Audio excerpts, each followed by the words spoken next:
James IV had been married to Henry VIII's sister Margaret for over a decade. They had had 5 children together, but only one was still living, their son and heir, the infant James V. And now, Margaret was pregnant again, carrying the fragile future of the Stuart dynasty. Their marriage had been intended to bring perpetual peace, ending centuries of bitter conflict between England and Scotland. It held for a time, until the young and aggressive Henry VIII took the English throne. Henry was obsessed with the military triumphs of his ancestors. He revived an ancient centuries-old claim that the King of England was also the rightful King of France. To reclaim these lost territories, Henry launched a massive invasion of France. This put James IV in an impossible position. Scotland was bound to France by the Old Alliance, a treaty that required James to attack England if the English ever invaded French soil. While Henry was chasing the glory of medieval conquerors, James was shaping a different vision. He was a true Renaissance monarch who wanted Scotland to be respected as a sophisticated European power. The pressure on James reached a breaking point when Queen Anne of Brittany sent him a turquoise ring and a personal letter from France. She named him her knight and pleaded with him to step 3 feet onto English soil and break a lance for her sake. James knew that by answering this call, he would be the one to formally break the perpetual peace.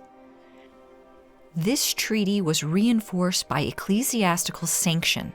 Both kings had sworn before the church to uphold the agreement as a sacred oath. They had agreed that if either party broke the peace, they would face the ultimate spiritual penalty: automatic excommunication by the Pope. James was aware that by invading England, he was knowingly risking his crown, his life, and his very soul. And so, James went to the Church of St. Michael to pray. The church stood immediately adjacent to Linlithgow Palace, the place where James had been born, and which he had later given to Margaret as a part of her marriage settlement. The story that has since been told by the chroniclers of the time was that as the king knelt within St. Catherine's Isle, the stillness was broken by a figure that seemed to step out of the shadows. It was written that he had nothing on his head but side hair to his shoulders and bald before. He seemed to be a man of 50 years, and come fast forward, crying among the lords, and specifically for the king, saying that he desired to speak with him. While at the last he came to the desk where the king was at his prayers. But when he saw the king, he made him little reverence or salutation, but leaned him down grufflings on the desk before him, and said to him in this manner: "Sir, King, my mother hath sent me to thee, desiring thee not to pass at this time where thou art purposed, for if thou does, thou wilt not fare well in thy journey, nor none that passeth with thee. Further, she that bade thee mell with no woman, nor use their counsel, nor let them touch thy body nor thy heirs. For if thou do it, thou wilt be confounded and brought to shame." By this man had spoken their words unto the king's grace. The evening song was near done, and the king paused on their words, studying to give him an answer. But in the meantime, before the king's eyes and in the presence of all the lords that were about him for the time, this man vanished away, and could no ways be seen nor comprehended, but vanished away as he had been a blink of the sun or a whip of the whirlwind, and could no more be seen. But James remained resolute. He rose from his prayers and left the silence of Linlithgow behind. By late August of 1513, James led the largest army ever assembled, estimated between 30,000 and 40,000 men, to leave Scotland across the River Tweed. He was marching toward the hills of Northumberland and a date with destiny at Flodden.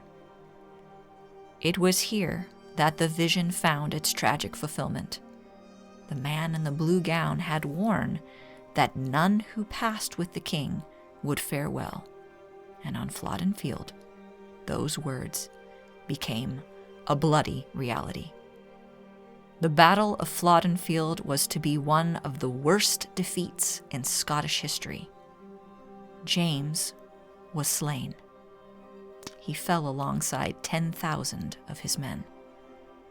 The king was 40 years old, and Scotland was left with his 17-month-old son, James V, as its new king.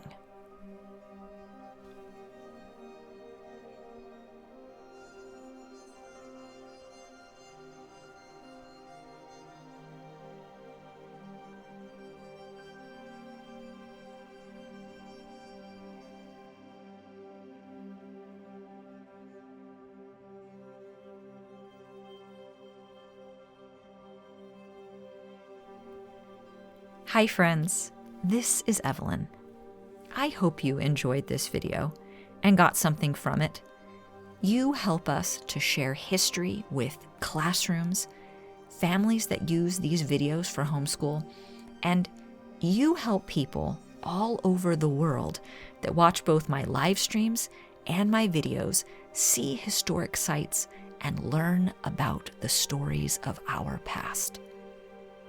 Be sure to click that subscribe button so we can continue to make history and historic sites more accessible to those who might not be able to come to them otherwise. You can also become a member to my channel that I call the Castle Crew. With that, you get access to a book club, member-only lives, member-only videos, and so much more.